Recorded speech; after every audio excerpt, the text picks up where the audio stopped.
Our next guest knows what it means to serve. Hear how his latest high-stakes post, in which he's riding a ship, has turned into triumph.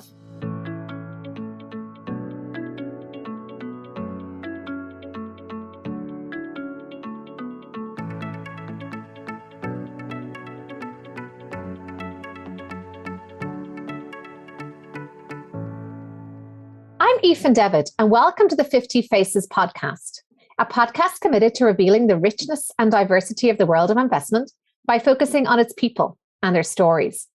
I'm joined today by Mike O'Donnell, who's Chief Executive Officer of London LGPS CIV Limited, a position he has held since March 2019, following a career of over 30 years in local government, including a range of finance-related roles. Welcome, Mike. Thanks for joining me today. Thank you, Ethan. Good to be with you. Well, let's start with your background, where you grew up, what you studied, and how you came to enter the local government arena. Great. Yeah. So I grew up in Leicester, and my mum still lives in Leicester. So my mum and dad came over from Ireland in the 50s, and we were born and grew up in Leicester. So still a real Leicester City fan, which has been a more edifying experience in recent years, of course. I'm actually a failed scientist. So I went to university to study chemical physics and decided that was all too hard and complicated. So I switched to something called urban and regional planning, which is a sort of a mix of politics and economics. And that was at Sussex and then at the London School of Economics. And that was what led me essentially into a local government career with an interest in those sort of policy and related issues, really. So that's what led me to a local government career as a CIPFA trainee initially. So obviously a qualified accountant. And is that type of an apprenticeship type of a role? I mean, do you really learn a lot on the job? Is that the way local government works? Essentially, yes. So it's a combination of study, and then you have to be with an approved employer who essentially will give you the day-to-day experience in the different functions across finance. So it's a very good way of joining an organization and learning about the whole organization and the whole function. And fast forwarding now to your current role at the helm of the LGPS CIV, can you just describe what you're doing there in the chief executive function? Sure. So as you know, London CIV is one of the 8 pools. So we are the pool for the 31 London Borough funds and the City of London. And the job essentially is to provide, and including the name, collective investment vehicle for those clients, and alongside the other pools, hopefully provide both savings and better returns as a result of exposure to different asset classes. And how many underlying clients then, or councils funds, are you representing?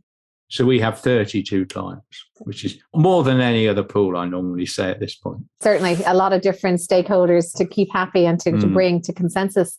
So moving now to just what is on your mind as you look to the current environment and to the next, say, 5 years. What is at the forefront of your mind now in terms of priorities? So there's probably 3 big priorities, really, Ethan. One is, and I always describe the London CIV job in this way, delivering the right products at the right time. So as I've said, we've got 32 clients with a broad range of investment strategies and investment managers. And what we're trying to do is get a range of products in the pipeline. So that means when they're ready to change asset class or change manager, we've got the right thing there for them at the right time.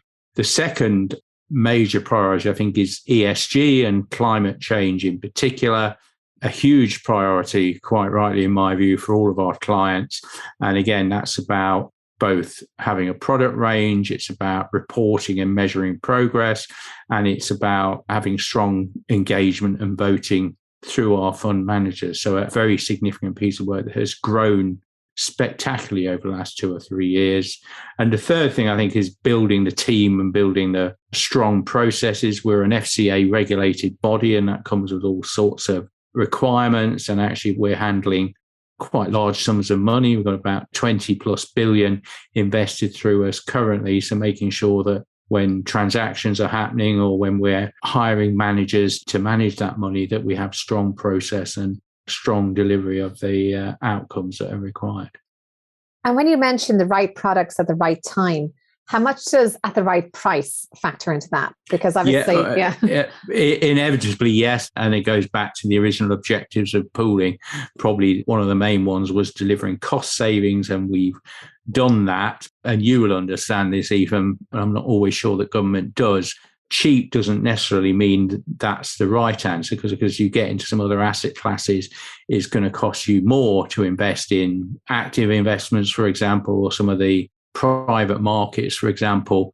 But actually, in doing that, you just need to make sure you're securing good value for money. And absolutely rightly, a key focus of our clients, who are, of course, local authorities in ever more straitened financial circumstances as time goes by. And obviously, if you mentioned that it's not necessarily the cheapest option, so you will, passive or active will fit maybe according to the investment objective. Is that your plan? Yes, indeed. I mean, the initial funds established by London CIV were largely done on a lift and shift basis from the underlying clients and focused in large part on equities. What we've done through time, and particularly over the last 12 months, is move more into private markets and also moving more into that ESG climate space. So the big fund launches that we've done in the last 12 months are a passive Paris-aligned equity fund, a renewable infrastructure fund, and a private debt fund. So continuing that theme of both climate aware and private markets. Certainly very exciting. Some of the work being done on the ESG and climate aware side. I've seen great product innovation there. So one of the things you mentioned earlier was governance and working with these different stakeholders. And you've cycled through, over a long career, many different governance models, I'm sure. And worked with many committees, many boards, many chairs.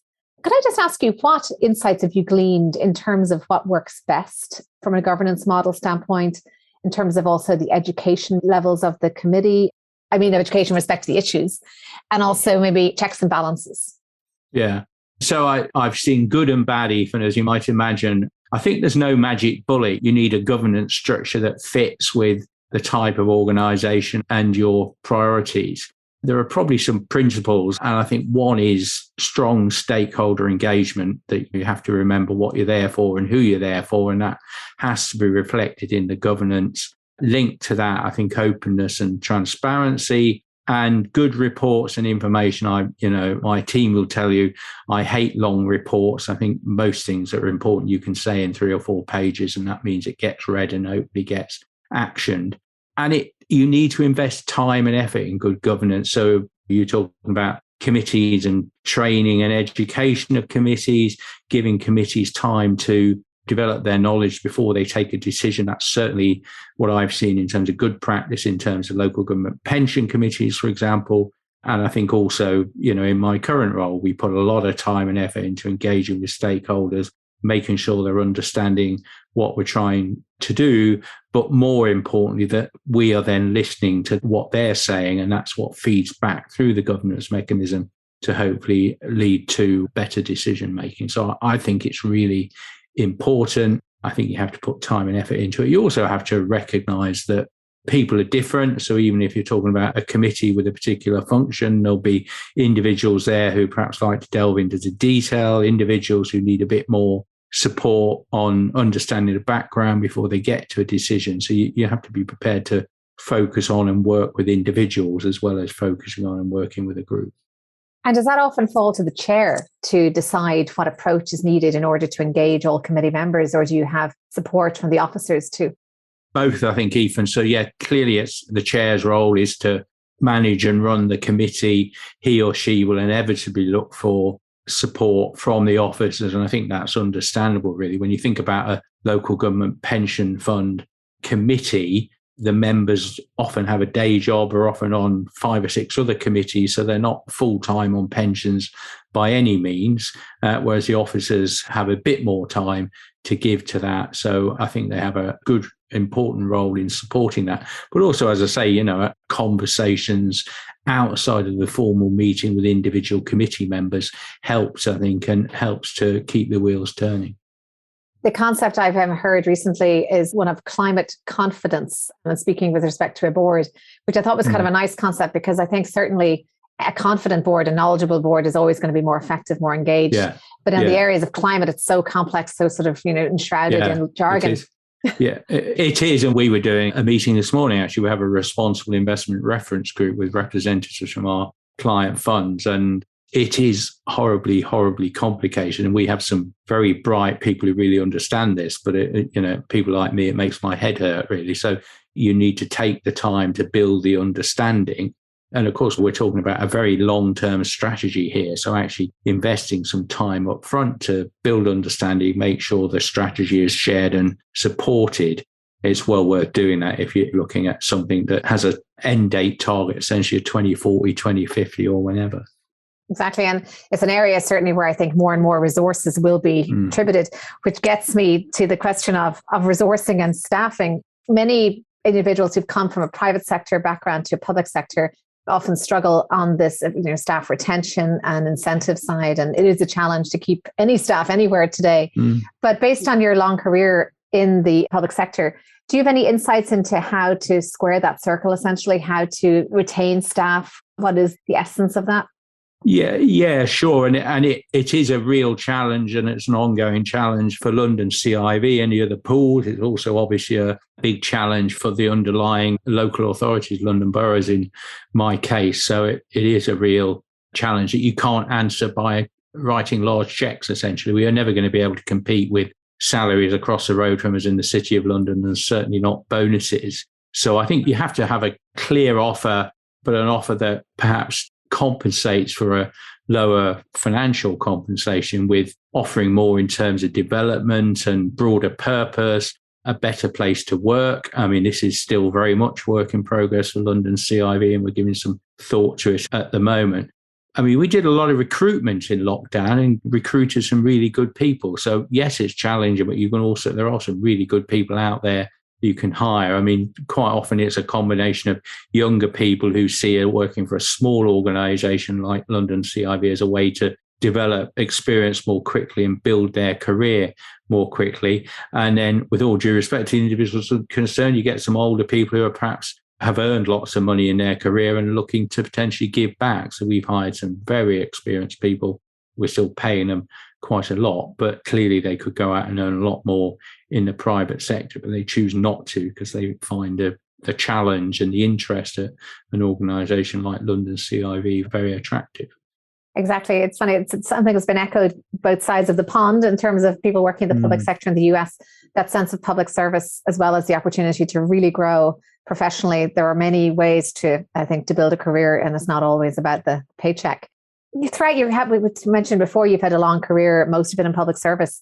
Have there been any highs and lows throughout that career that you can mention? Talking about a long career always makes me feel rather old, Ethan. So thank you for that. But I mean, I've enjoyed every role I've done. Maybe I've been lucky. I mean, I think the things that I've done more recently, I suppose, have got me into a few turnaround roles where you're going into a struggling organisation, trying to steady the ship and then develop clear strategy going forward. So I went into Birmingham City Council, for example, at the request of the Local Government Association. And that was a really interesting, good organisation with good people, but just needed a bit of help to plot the way forward. And some would say that London CIV was in a fairly tricky position back in 2019. And we've developed the organisation and the team, hopefully, to address some of those issues. So I think that sort of going in and really making a difference is something I have really enjoyed. But I have a great affection for local government, which I know some people will find rather odd, but I think they do really important jobs. And so when I start to worry about how difficult something like London CIV is, I think back to the difficulties of balancing the social services and the education budget, and it sort of slightly puts it in perspective, really. So I think they're great organisations to have worked in, and I've learned an awful lot from them. And in terms of any situations perhaps that were not fixable or just intractable in terms of maybe the politics or just the lack of resources, were there any setbacks or challenges that you learned from? I suppose my first director job was in Swindon, and that was difficult because it was in sort of special measures in government terms. And it's done very well since under the local leadership.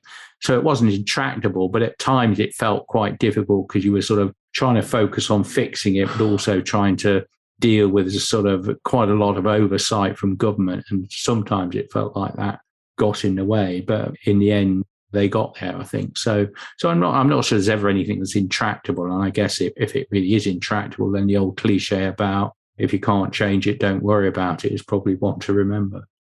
I'll have to remember that, put that in my file. for future reference. And going to some of your other causes that are close to your heart. So you spent time working as a trustee and treasurer of the National Homeless Alliance. Can you talk about that cause and what it means to you? Sure. So I've had, it goes back to my university days, really, an interest in housing policy and housing finance. So it came from that. But it was also something I did very early in my career. So I was still a CIPFA trainee when I became a trustee of the National Homeless Alliance. So I was on the board effectively and responsible for the accounts and the financial strategy. So it's something I always encourage members of my team to do. I think getting involved in sort of extracurricular activities can give you a real benefit in terms of a broader perspective and, again, some real personal development. So I think it's a good thing to do in terms of those sort of non-exec type roles. And then the housing interest, as I say, something I've had for a long time. And I grew up on a council estate in Leicester, which was actually a very good experience. But I think the challenges on affordable housing, social housing, and the housing crisis continue to be real challenges for the whole country, which is why I think it's important to be involved in that. And it continues into the day job today. So we're having conversation with clients and about to launch a seed investment group for potentially a residential housing fund and potentially a combination of private rented sector and affordable housing. So I think it's a fundamental, really, in terms of giving people a decent life and prospects is to have decent housing. And I've long been involved in that.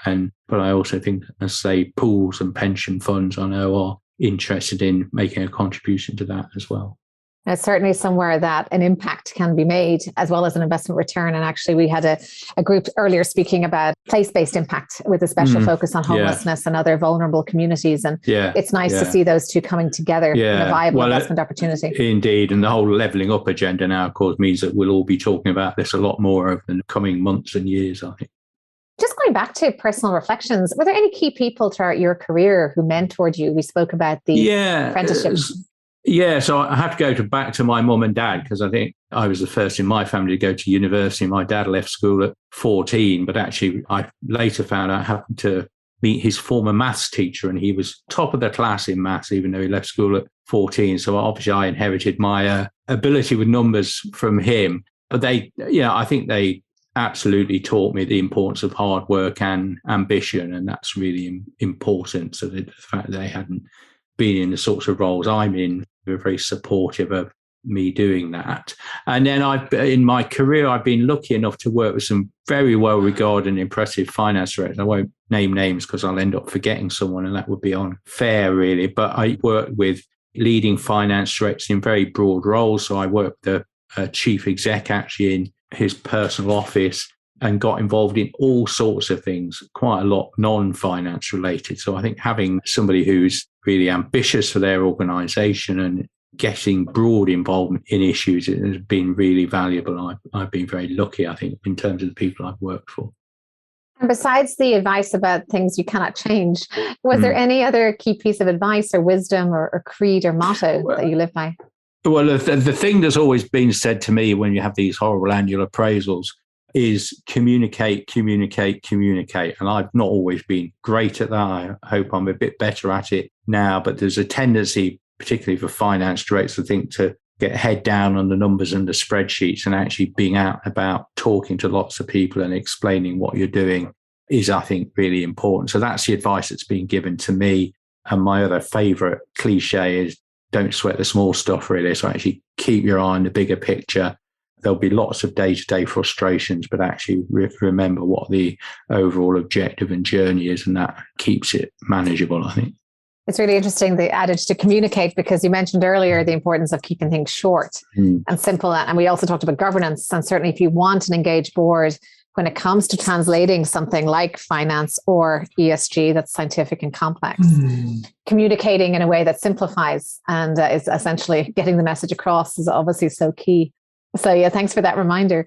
And my last question is around any advice you would have for your younger self, going back to that student coming out of Leicester. Is there anything you know now after your career? I'm not going to say long career. I'm just going to say career that you wish you had known then. I think just don't be afraid to challenge the received wisdom. I mean, one of the things that irritates me most, particularly in dealing with staff, is when you get the response, oh, we've always done it like that, so it's fine. And often that means it isn't fine. So I think don't be afraid to challenge, to receive wisdom, challenge current practice. You have to do that in a way that takes people with you. But I think it's the route to improvement, really, is to think, always think about better ways of doing stuff. Well, thank you so much, Mike. I didn't draw the connection with the Irish name, O'Donnell, of course, which I should have at the very beginning. It's great to hear about your Irish roots there. And you really do epitomize what it is to be a public servant. And I've never been more confident than to have someone like you at the helm of a large and meaningful pool. So thank you for coming here, for sharing your insights in governance and the rest of your story with us. Been a pleasure, Ethan. Thank you. I'm Ethan Devitt. Thank you for listening to the 50 Faces podcast. If you liked what you heard and would like to tune in to hear more inspiring investors and their personal journeys, please subscribe on Apple Podcasts or wherever you get your podcasts. This podcast is for informational purposes only and should not be construed as investment advice, and all views are personal and should not be attributed to the organisations and affiliations of the host or any guest.